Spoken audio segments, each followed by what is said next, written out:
Jesus. Vamos abrir as nossas Bíblias na Epístola de Judas, versículos 24 e 25. Judas 24 e 25. É a última epístola do Novo Testamento, chamada também de Epístolas Católicas. É a última. Fica antes do Apocalipse. É, portanto, o penúltimo livro da Bíblia. Epístola de Judas, versos 24 e 25. A igreja pode sentar?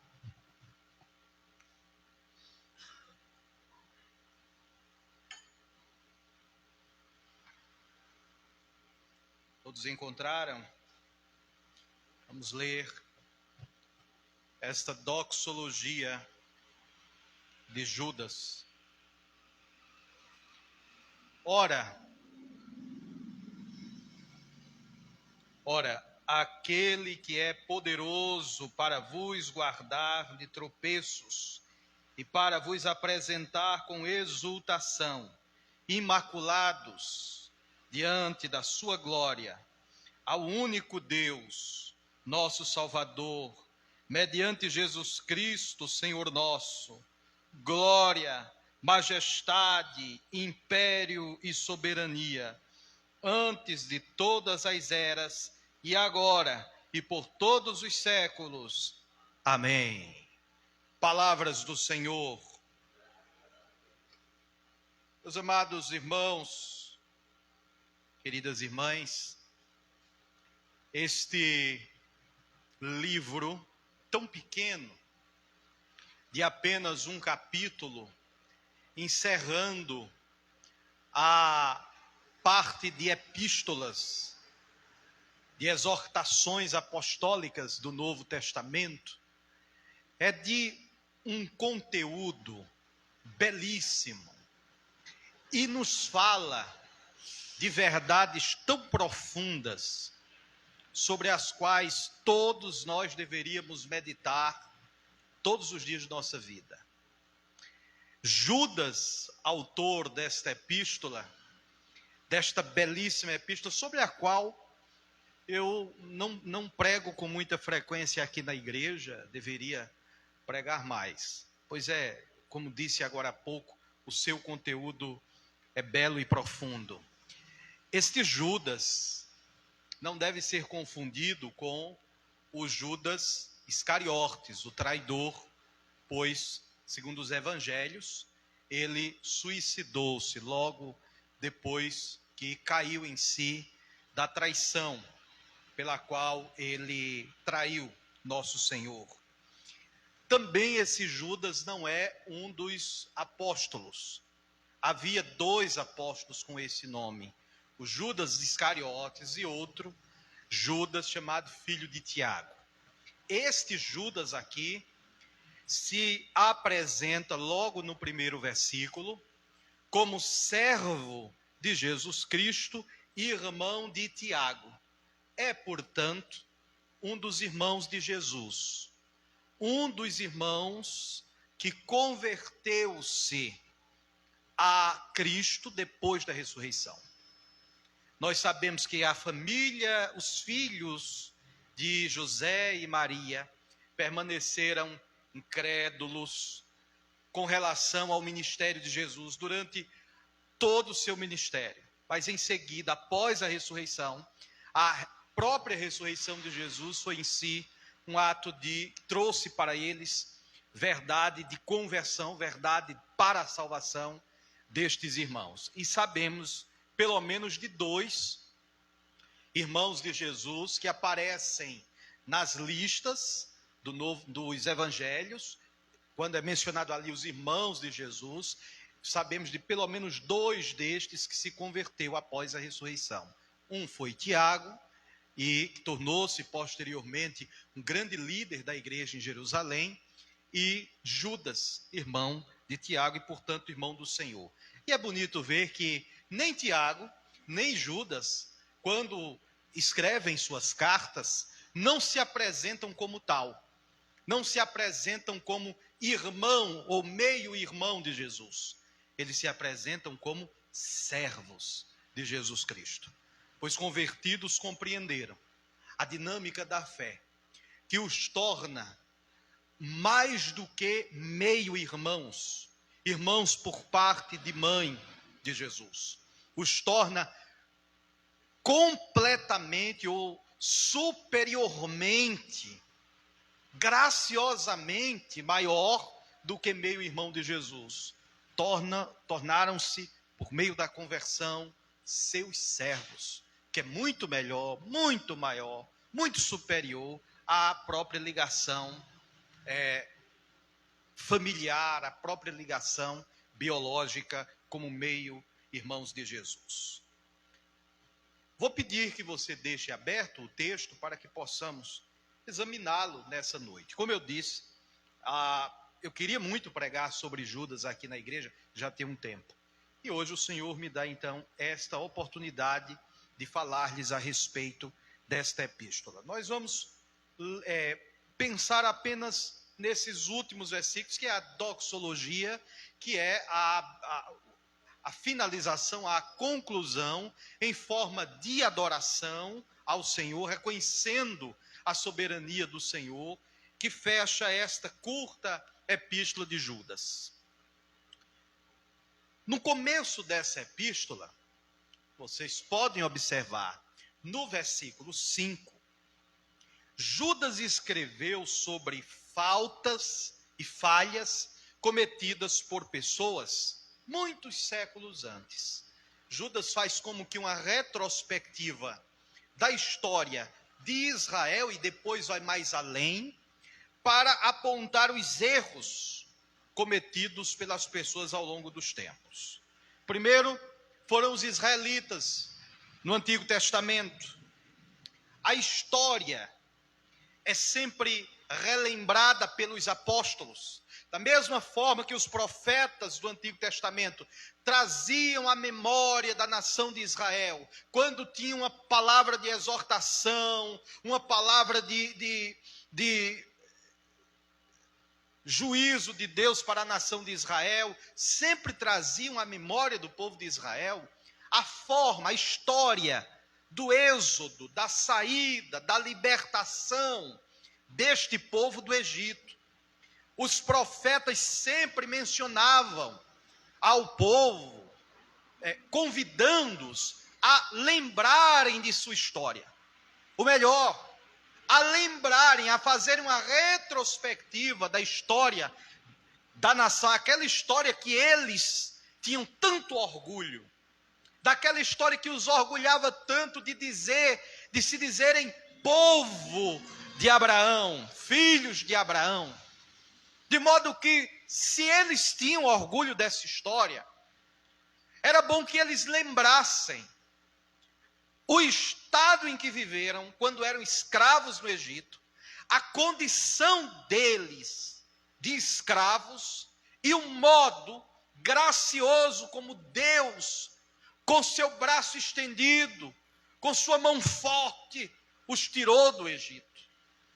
E os apóstolos seguem esta prática no Novo Testamento, de quando vão falar aos israelitas, quando vão falar aos judeus, fazê-los lembrar disso. E Judas aqui fala da maneira como eles foram mantidos em escravidão no Egito, fazendo essa retrospectiva da história. Eles viveram naquela nação como escravos, sem liberdade alguma. Eram obrigados a fazerem coisas quase impossíveis para as condições humanas, subhumanas. Então Deus os libertou.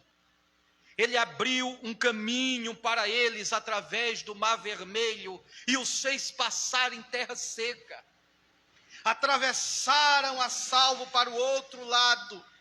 E quando chegaram do outro lado, as águas retomaram seu curso, fazendo naufragar os antigos opressores de Israel, os egípcios que morreram afogados naquelas águas. Que maravilhoso livramento para Moisés e o povo de Israel, que do outro lado louvaram a Deus pelo milagre que ele tinha realizado. Havia razões, inúmeras razões, para louvarem ao Senhor, para cantarem ao Senhor do outro lado. É surpreendente o fato de que um milagre tão grande, uma obra tão extraordinária como aquela, porque nós estamos falando da culminância de ações divinas sobre o Egito naqueles últimos dias. Não esqueçam das pragas que Deus enviou sobre a terra do Egito, sobre os egípcios, livrando em todas elas, preservando o seu povo. Inclusive, na 10ª praga, a da morte dos primogênitos, em que o anjo da morte que passou pelo Egito naquele dia, não entrou nas casas que estavam marcadas com o sangue do cordeiro. Então não foi só este milagre, mas inúmeros. Aqui estava a culminância desse milagre, desta libertação. Por isso festejaram, por isso celebraram, mas é surpreendente como em tão pouco tempo Israel se esqueceu do que Deus fez por eles. É surpreendente que um povo que recebeu um livramento tão grande, que testemunhou uma ação tão grandiosa, sobrenatural de Deus, a intervenção de Deus na história, em favor do seu povo, e eles tenham esquecido disso. Eles até mesmo quiseram voltar para o Egito, onde tinham sofrido tanto, sentiram saudades do Egito, sentiram saudades da comida egípcia. Mas se fosse só disso, se fosse só isso, mas não ficou só nisso, sentiram saudades dos deuses egípcios. E por isso fizeram para si um deus de barro revestido de ouro para adorá-lo, cometendo o pecado dos egípcios, pelo qual os egípcios foram punidos severamente por Deus. O pecado da idolatria. 600.000 homens haviam atravessado aquele mar, pés enxutos, fora suas mulheres e filhos, e os velhos. Desses que atravessaram o Mar Vermelho, que testemunharam esse milagre, morreram todos no deserto. Deus os fez caminhar, peregrinar 40 anos por aquela terra, para que morressem todos, sobrando somente 2 homens piedosos, virtuosos, tementes ao Senhor, Josué e Calebe. Nem Moisés e nem Arão entraram na terra prometida, porque pecaram contra o Senhor. Apenas Josué e Calebe entraram. Os outros morreram todos no deserto. E quem entrou na terra prometida, 40 anos depois, foi outra geração. O povo se esquece. Por isso que Judas está aqui, lembrando a nação de Israel, ele como judeu, lembrando ao seu povo, a sua nação. E por isso meditou a respeito de si próprio e daqueles crentes que ele conhecia. Tais reflexões devem ter deixado Judas muito triste, porque ele constatou que o mesmo pecado cometido por Israel, de se esquecer tão facilmente da intervenção de Deus na história, estava sendo cometido pelos crentes de sua época. Não tem como, irmãos, meditar a esse respeito, olhando a situação da igreja hoje em dia, e não sentir a mesma tristeza que Judas sentiu, Paulo, João, Pedro, os demais apóstolos, que puderam testemunhar, foram testemunhas oculares da confirmação ou consumação de todas as profecias, a convergência de todas as promessas que Deus fez aos seus pais por meio dos profetas, ver tudo isso se cumprir em Cristo. E aquela geração que viu Jesus como um homem, que caminhou com ele, que testemunhou seus milagres, testemunhas da crucificação e da ressurreição, praticavam as mesmas coisas, voltavam a cometer os mesmos pecados de antes, como se nunca o conhecessem, como se nunca o houvessem conhecido. Mas eu falei do versículo 5. Não é assim que termina a carta. Os versículos em questão, que nós vamos analisar aqui, encerrando a carta, ele está feliz. Ele termina a carta com como é que diz? Oh, meu Deus, ajuda. Com esperança, com ânimo, motivação. Motivação. Judas está motivado aqui. Ele constata que é pecador, que Israel pecou, que ele está rodeado de pecadores, cometendo os mesmos pecados, da mesma condição de Israel. Cai aqui, cai acolá, se esquece dos livramentos de Deus, das bênçãos de Deus, do favor de Deus, do que Deus fez por eles. Mas termina alegre. E por que ele está feliz?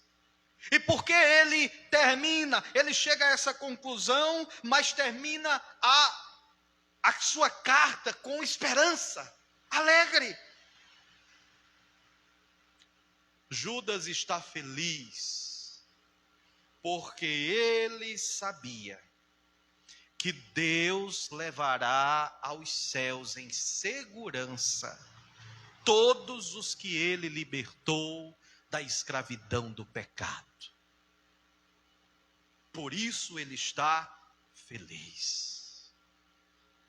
Por isso Judas tinha que louvar a Deus, cantar, exultar diante do Senhor por meio desta doxologia, desta belíssima doxologia, que é um hino de adoração a Deus. Ora, aquele que é poderoso para vos guardar de tropeçar.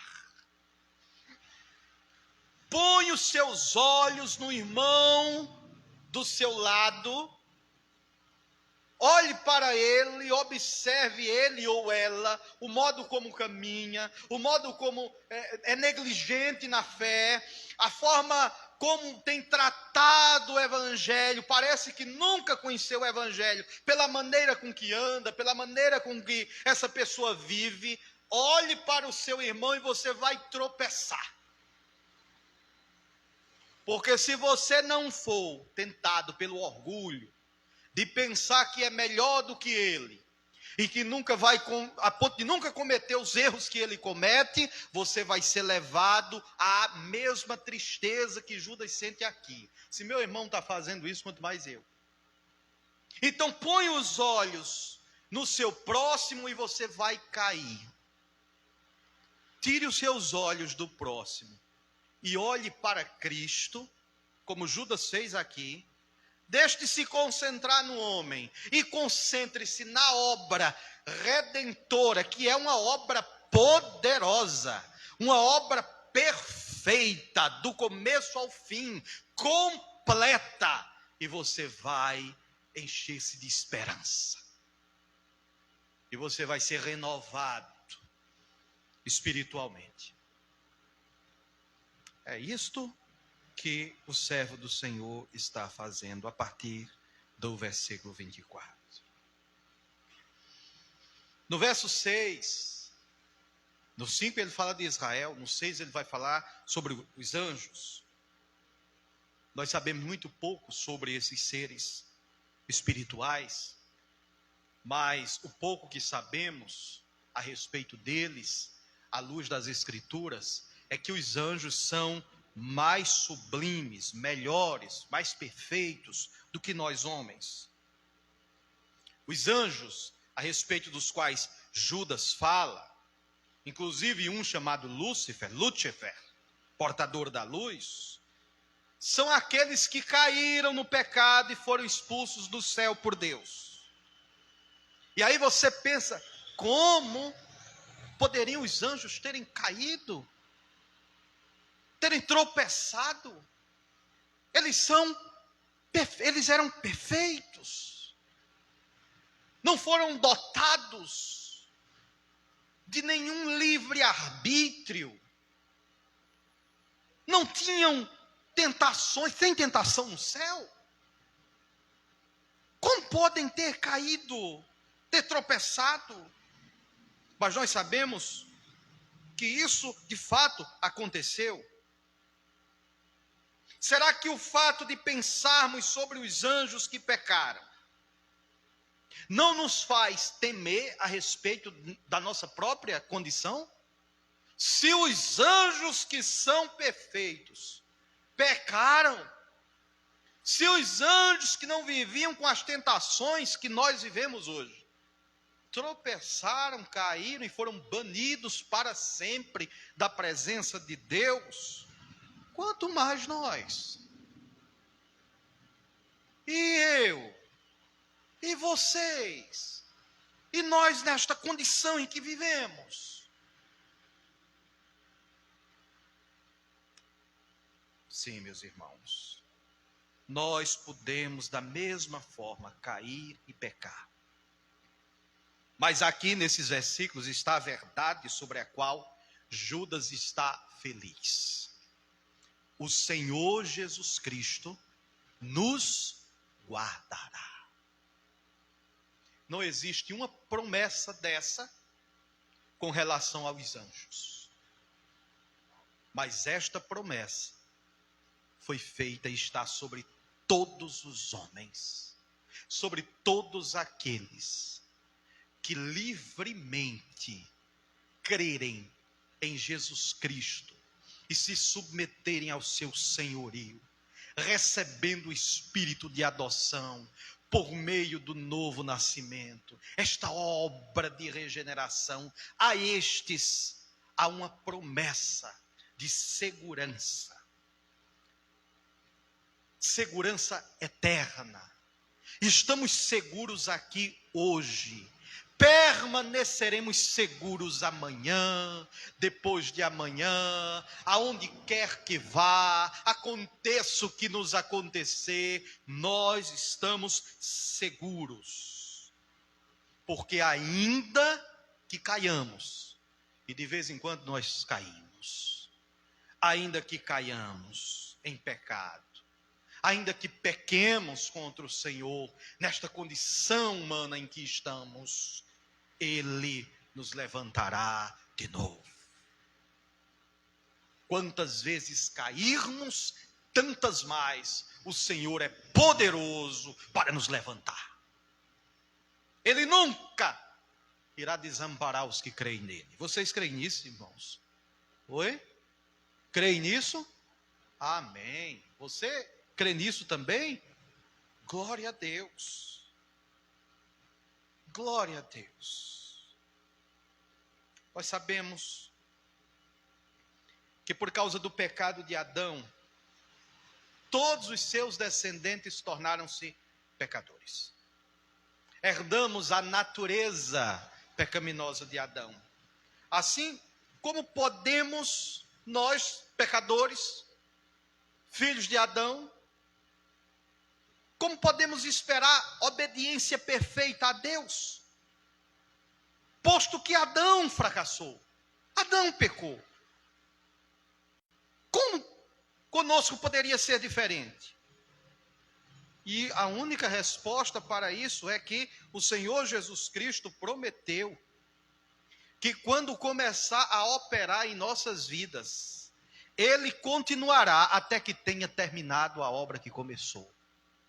Ele nos faz esta promessa. Portanto, esse louvor com o qual Judas encerra a sua epístola deve estar constantemente em nossos lábios. Ora, aquele que é poderoso para nos guardar de tropeçar, louvemos a Ele, glorifiquemos o nome dEle, porque é Ele quem nos sustenta, quem nos mantém em segurança, quem nos levanta quando caímos, quem apieda-se de nós em meio à multidão de pecados em que nos encontramos muitas vezes. É Ele quem nos mantém seguros, firmes, em frente. Firmados nesta rocha da sua palavra, das suas promessas. Havia algo mais na mente de Judas.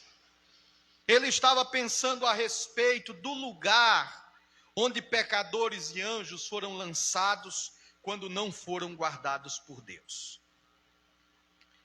Vejam o exemplo dos israelitas. Os israelitas incrédulos e desobedientes foram destruídos. Desceram às terríveis trevas do inferno. E lembrem-se que eles eram incrédulos e desobedientes a Deus, e por isso receberam o juízo de Deus. Olha, nós precisamos ter esta certeza em nosso coração, de que nós não somos mais incrédulos, de que nós não somos mais desobedientes deliberadamente da lei do Senhor.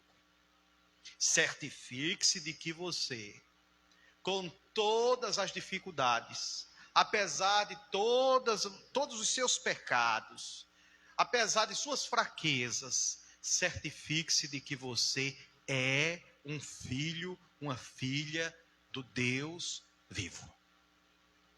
Tenha a certeza no seu coração de sua eleição, de que você recebeu o Espírito de adoção, pois é Ele quem testifica ao nosso espírito que nós somos filhos de Deus. Com esta convicção em mente, no coração, podemos ter certeza de que aquele que nos salvou também prometeu nos guardar, preservar-nos até o dia final. Depois que ele fala dos anjos caídos, no verso 6, no versículo 7, Judas nos fala sobre as cidades de Sodoma e Gomorra. Vocês conhecem essa história. Vocês que leram Gênesis no começo do ano, quando começamos a leitura anual, passaram por esse capítulo. Judas nos fala sobre essas cidades. O sol estava se pondo ao anoitecer. Os habitantes daquela cidade estavam felizes e prontos para mais uma noite de celebração, de festa, de orgias, de bebedeiras. Estavam rindo, dançando, se divertindo.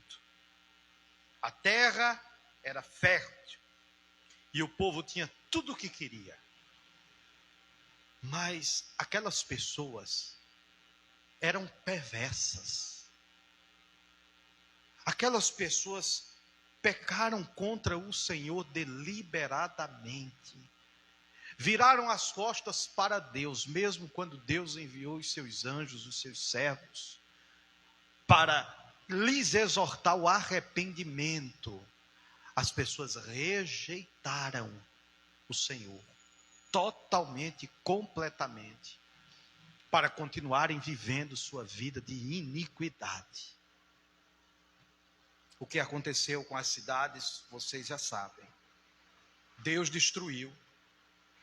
Depois que Deus levou para fora o seu servo Ló com a sua família, ele destruiu aquelas cidades com fogo e enxofre.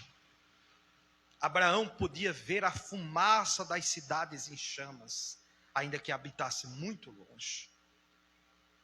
O Mar Morto agora cobre o lugar onde existiam essas cidades. Nada mais pode ter vida naquele lugar, por isso é chamado de Mar Morto. Não tem nenhuma espécie de vida, de peixe naquele mar. A água é tão salgada que quem não sabe nadar pode entrar tranquilamente naquele mar que não se afoga, de tão salgado que é o mar. Boia. Juízo de Deus contra uma nação ímpia. E então, contra essas sombrias circunstâncias, Judas lembra novamente que assim como Deus, no momento de derramar sua ira sobre aquelas cidades, guardou Ló e sua família, preservou o seu servo Ló, assim também ele guardará o seu povo do juízo final. No versículo 13 da epístola, Judas escreve sobre os terríveis pecados daqueles que pareciam crer em Jesus, mas na realidade não criam. Eles são chamados apóstatas, estremecidos ao pensar sobre o que aconteceu com essas pessoas. Elas não são capazes de se manter no caminho de Deus, porque elas não confiam realmente em Cristo, o único que pode salvá-las e guardá-las. Assim, quando elas pecam, se tornam tremendamente pecadoras, o que é algo terrível de se imaginar. Como é que alguém que conheceu a verdade, que conheceu o Evangelho, pode cometer tais pecados? Você tem certeza que essas pessoas realmente creram, como diziam crer, para estar cometendo esses pecados? Elas vivem deliberadamente no pecado, não é como o servo do Senhor que peca, mas imediatamente se arrepende. Logo em seguida, o pecado não lhe traz mais prazer, pelo contrário, traz tristeza ao seu coração, porque pecou contra o Senhor. Tem certeza que essas pessoas que vivem no pecado da iniquidade, não obstante tenham dito com a boca que creem no Senhor, verdadeiramente creem? É em Jesus Cristo que eles creem? Então Judas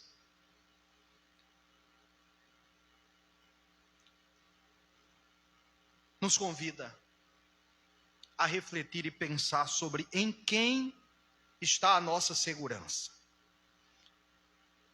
Ele olha para Cristo e diz: Ele é poderoso para vos guardar de tropeçar e apresentar-vos irrepreensíveis com alegria perante a sua glória.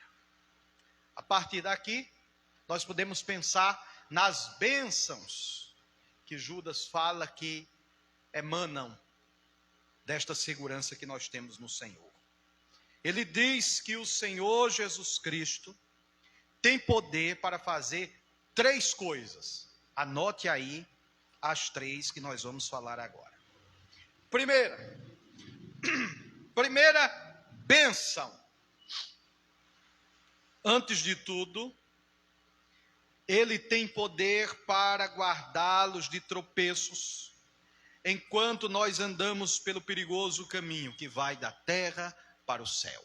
A primeira bênção que Judas menciona, que o Senhor tem poder para fazer por nós, que nele confiamos, é que Ele tem poder para nos guardar de tropeços. Quando nós escalamos uma serra, uma montanha, tem aqui perto a Serra do Pará, tem aqui o Cruzeiro, o pessoal gosta de subir para lá fazendo caminhada, trilhas. Tem várias serras em Taquaritinga também, onde as pessoas têm essa prática. Você sabe o perigo que é subir uma montanha dessas se você não observar onde está pisando. Qualquer deslize, dependendo da altura em que você está, você pode tropeçar, cair, e dependendo da altura, como eu disse, ou de onde você cai, você pode até morrer. Em algumas dessas serras, nós temos de um lado a montanha, sobre a qual nós subimos, e do outro lado, geralmente, tem um vale, um abismo, como a gente vê muito comum em Taquaritinga. Se tropeçar nessa subida e cair naquela vala, já era. Já era. Se der um passo errado, podemos cair no imenso abismo. A mesma coisa acontece conosco em nossa vida espiritual. O caminho muitas vezes é difícil e escorregadio, cheio de perigos. Não é fácil. Seria muito fácil tropeçar se o Senhor não mantivesse nossos pés firmes no chão. Quando andamos com segurança, portanto, nós devemos dar toda honra e toda glória a Deus que está nos guardando. Mesmo os verdadeiros crentes são muito fracos. Aqueles que se esforçam para ser fiel ao Senhor padecem de suas fraquezas. Um crente quanto Dietrich Bonhoeffer, um dos meus heróis do século XX, mártir da Alemanha nazista, assassinado, executado pelos nazistas durante a Segunda Guerra Mundial, Dietrich Bonhoeffer dizia que quanto mais tempo você anda com Cristo, ou seja, quanto mais você viver, desde a sua conversão até partir para o céu, quanto mais anos você passa servindo ao Senhor, mais você compreende a sua própria debilidade e a sua profunda necessidade e dependência de Cristo. Tem gente que pensa que é o oposto, que aqueles grandes heróis da fé, os do Antigo Testamento, os apóstolos, os mártires da igreja, os grandes reformadores da igreja, que viveram muitos anos, com o passar dos anos eles foram percebendo o quanto eram fortes, seguros. Não, é o contrário. É o contrário. Quanto mais você caminha com Cristo, mais você percebe que se não fosse Ele lhe segurando, lhe sustentando o tempo todo, você já teria caído. Se com Ele nós caímos, nós vacilamos, nós erramos, nós tropeçamos, imagine sem Ele do nosso lado. Imagine sem esta ligação íntima e profunda que nós devemos ter com Ele por meio de uma vida devocional, vivendo na dependência dEle, aos pés dEle. Irmãos, não confie em sua própria força, não confie em sua própria condição. Você achar que vai conseguir terminar essa caminhada sozinho, você não consegue.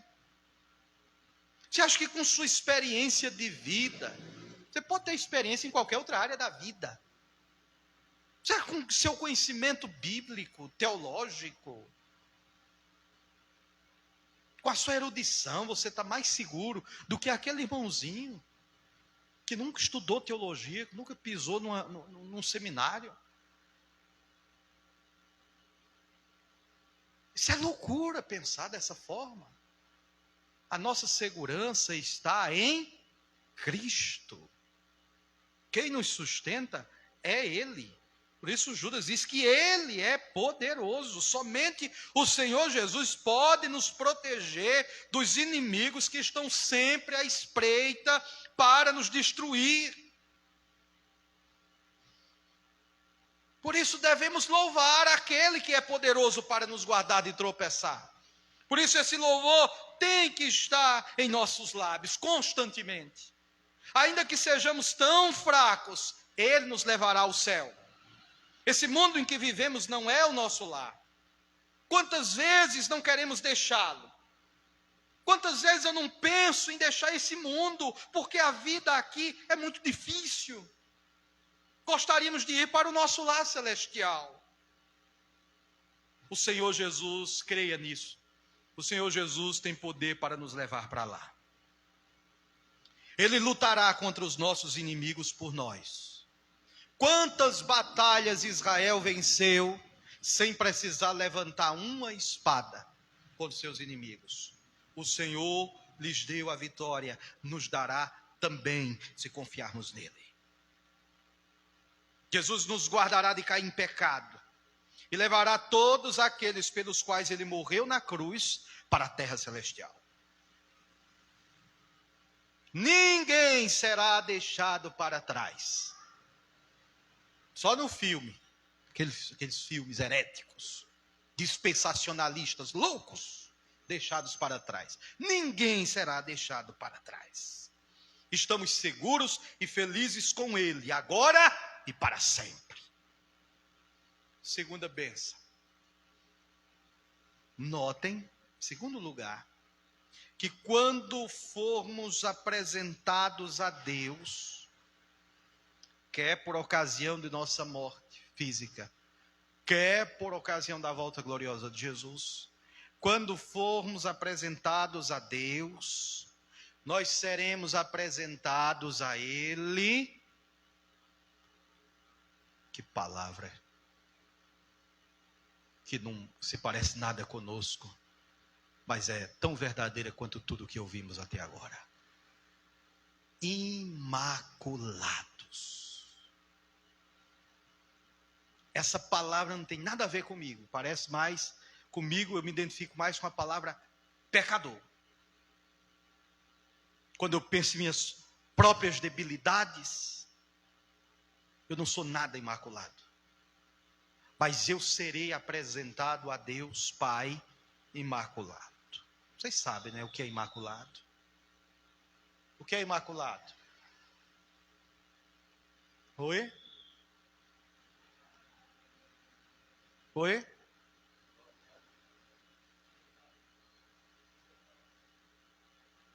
Eu não escuto daqui não. Sem pecado. Totalmente puro. Perfeito. Nós seremos apresentados à semelhança de Jesus Cristo, nosso irmão mais velho, que nunca conheceu o pecado. Imaculados. Esta é a segunda bênção da qual Judas nos fala, que nos dá essa esperança.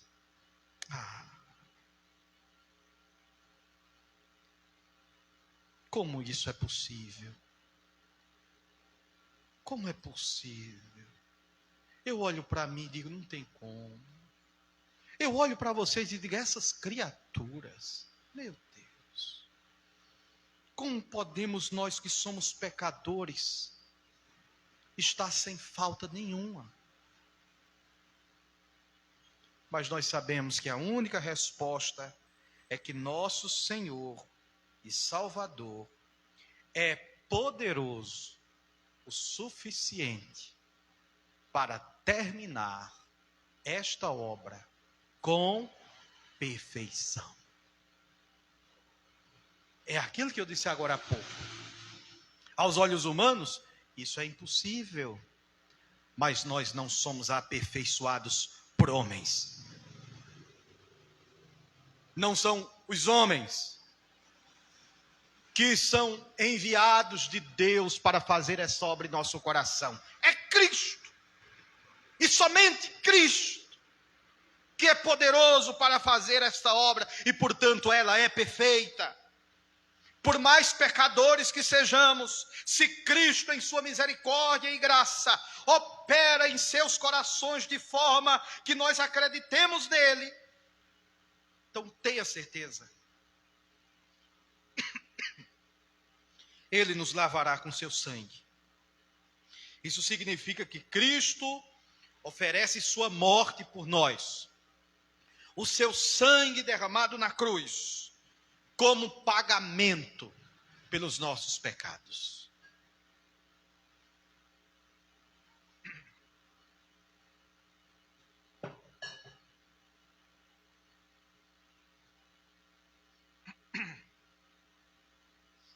Você já pode ter feito muitas coisas erradas na sua vida.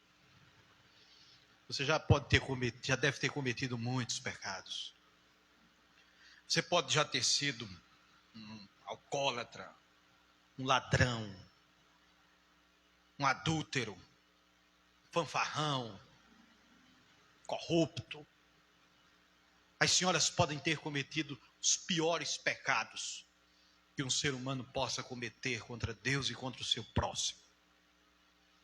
Mas se você nasceu de novo por causa do que Cristo fez, se você recebeu o penhor de Deus, que é o Espírito Santo em seu coração, se você passou por essa obra de regeneração, aos olhos de Deus, vocês serão puros, limpos e imaculados. Não por causa de vocês, apesar de nós, apesar do que fizemos, nós seremos apresentados puros a Deus, por causa do que Cristo fez, por causa da obra expiatória de Cristo na cruz. Mas tem mais. Não basta que o homem, para ser imaculado, perfeito, seja apresentado a Deus sem faltas, sem pecados. Isso não basta. É preciso que ele tenha boas qualidades também. Ele não chegará ao céu somente porque seu pecado foi perdoado. Nosso pecado foi perdoado para que nós pudéssemos ser obedientes aos mandamentos de Deus.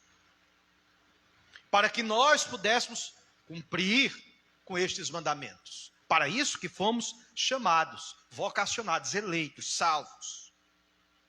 Mas quem é que cumpre? Quem é que cumpre?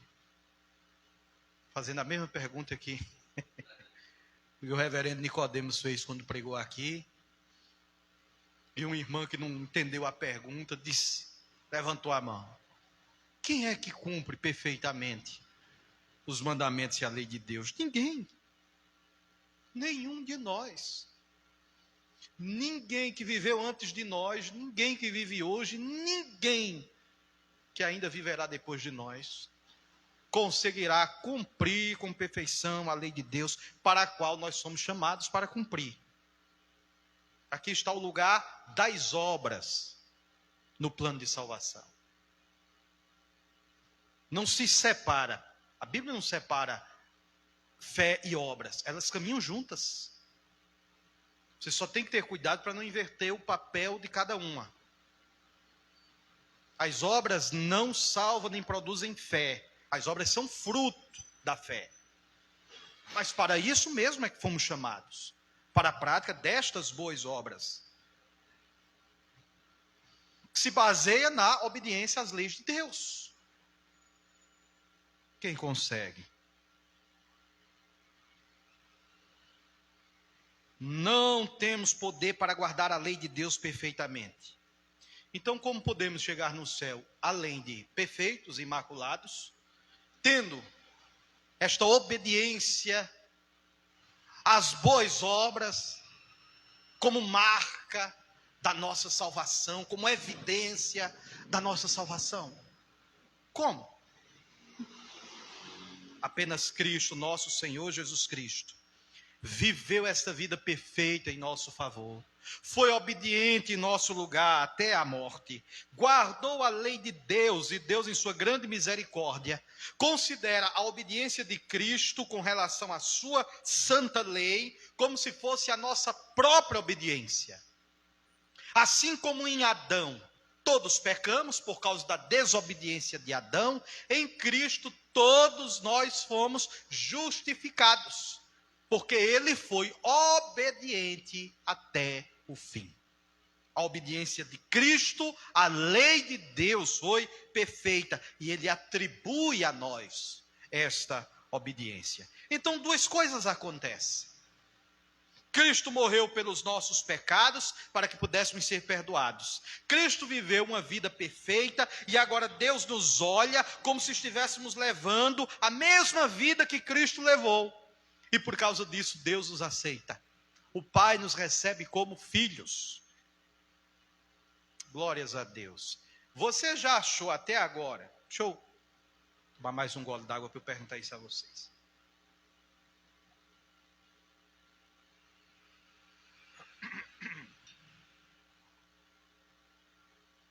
Com relação a tudo que já foi dito aqui agora, até agora, você já encontrou, já achou algum motivo para se gloriar?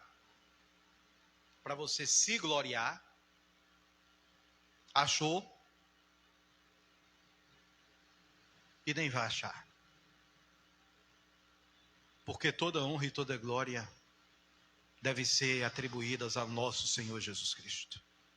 Em nós, nada, a não ser a maior, a máxima expressão de gratidão que nós devemos ter a Ele, que deve se traduzir em uma vida de santidade, em uma vida santa. Agora, terceiro, e para encerrar, o melhor de tudo é o fato de que Deus tornará esses pecadores em novas criaturas. Por causa de Cristo, por causa do que Cristo fez, meu Deus, Cristo fez tudo isso pensando em nós.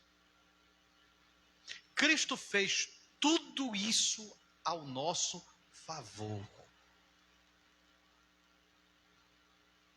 Vamos prosseguir. Então, uma vez que Deus, por causa de Cristo, nos aceita como inculpáveis e bons, Ele também coloca em nosso coração o desejo de sermos santos e bons. Não se engane, nenhum ser humano sem Cristo tem esse desejo no coração.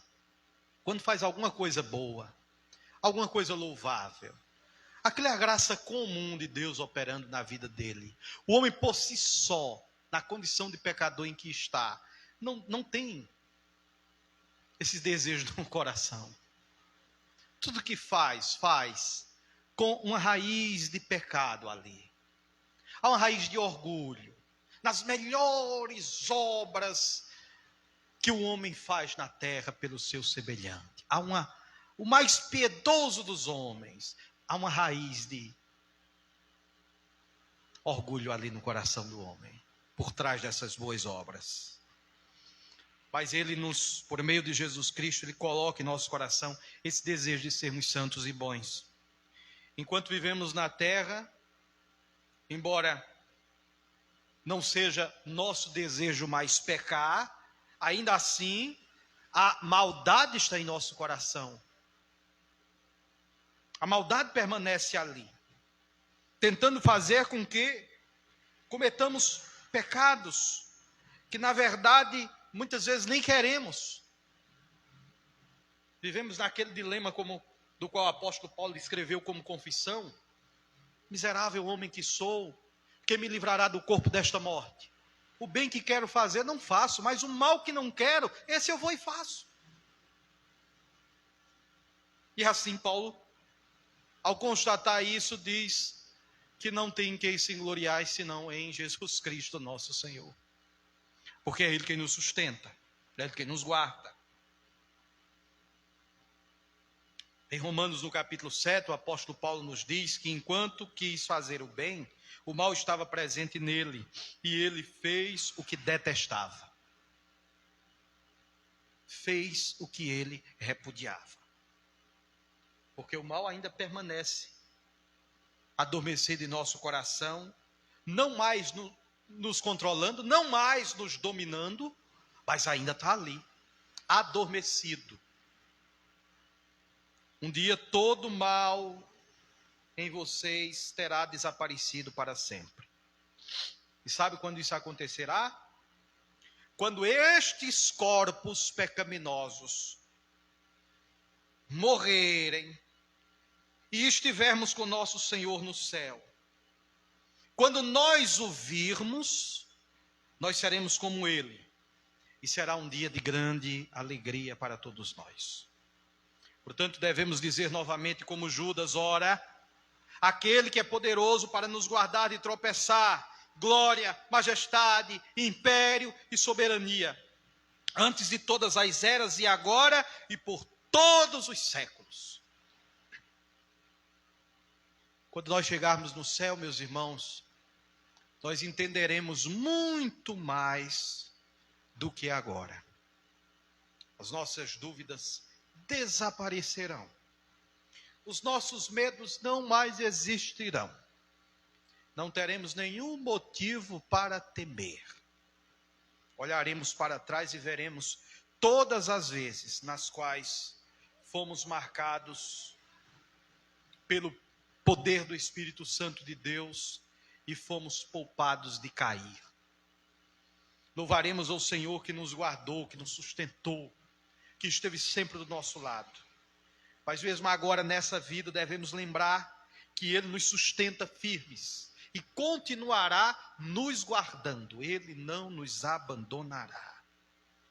Glórias, louvores demos a Ele. Somente Cristo pode nos tornar imaculados, perfeitos e nos levar para o céu. Ele é capaz de fazer isso por você que está me ouvindo, me assistindo. Não importa quão pecador você se sinta. Pecadores é a especialidade de Jesus. São os doentes que necessitam de médico. E quanto mais doente, mais de médico ele precisa. Quanto mais pecador, mais de Cristo você precisa. E Ele pode fazer isso por você. Jesus derramou seu sangue na cruz, a fim de abrir um novo caminho para todos nós que confiamos nele. Um caminho que começa aqui e que nos conduz até o céu. Confie no poder do seu sangue e vocês estarão salvos de todos os pecados e impurezas.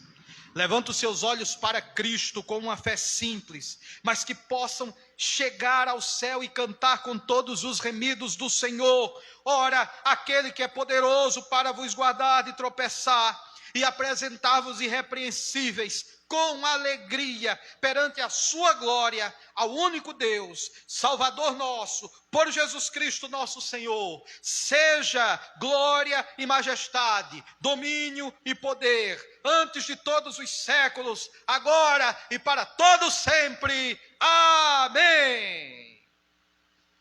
Que alegria Judas sentiu quando terminou essa carta, ao experimentar essa segurança que ele tinha em Cristo, seu Salvador. Que alegria deveria invadir o nosso coração nessa noite, o meu e de todos vocês que estão ouvindo essas palavras. Vocês não precisam de uma comédia, de um animador de plateia aqui para animá-los nessa noite. Vocês só precisam crer nessa palavra. Se essa palavra que eu acabei de pregar aqui não for suficiente para trazer alegria ao seu coração, para renovar as suas forças, lhe trazer esperança nessa noite, eu não sei mais o que pode lhe trazer esperança. Eu não sei mais o que pode lhe dar alegria. Porque essa deveria ser a nossa maior alegria, a razão de nossa esperança. Judas alegrou-se quando escreveu a esse respeito. Nós estamos alegres ao ouvir essa notícia, mas tem alguém que vai ficar mais feliz ainda e vai sentir maior alegria do que sentiu Judas e do que sentimos nós hoje. Sabem quem? Aquele que é poderoso para vos guardar de tropeçar e apresentar-vos irrepreensíveis com alegria. será com grande alegria que o Senhor Jesus Cristo nos apresentará desta forma ao Pai. Aqui estão aqueles por quem eu dei a minha vida. Aqui estão aqueles por quem eu sofri o flagelo, as humilhações, a cusparada no rosto, os xingamentos, o escárnio, a cruz, a morte, o túmulo. Está aqui aqueles por quem eu ressuscitei. Para quem ressuscitei, estão aqui. Numa atmosfera sem par, onde céu e terra se encontrarão novamente depois de milênios, possuindo não mais esse corpo ainda maculado pelo pecado, mas um corpo incorruptível, perfeito, como um corpo com o qual nosso Senhor Jesus Cristo saiu da sepultura. Nós seremos apresentados por Ele ao Pai. Não temos outro embaixador, outro representante, outro advogado, outro sacerdote que possa se apiedar de nós de tal forma e que nos receba com esta alegria no céu. Não temos outro. Solos Cristos. Somente Cristo fará isso. Ah, meus irmãos, não tem mais o que dizer a não ser louvar, louvar, louvar, engrandecer, dignificar, exaltar o nome do Senhor por tudo o que Ele tem feito em nossa vida. Além de todas as bênçãos com as quais Ele tem nos abençoado nas regiões celestiais em Cristo, por renovar nessa noite a nossa fé, a nossa esperança, por meio da sua santa e bendita palavra. Que essa alegria que eu estou sentindo hoje de ter sido confortado pela palavra de Deus, vocês sintam também. Seja também o mesmo sentimento no coração de todos vocês. Esta é minha oração, que eu a faço em nome de Jesus. Amém. Vamos orar? Ponham-se de pé e vamos falar com o Senhor.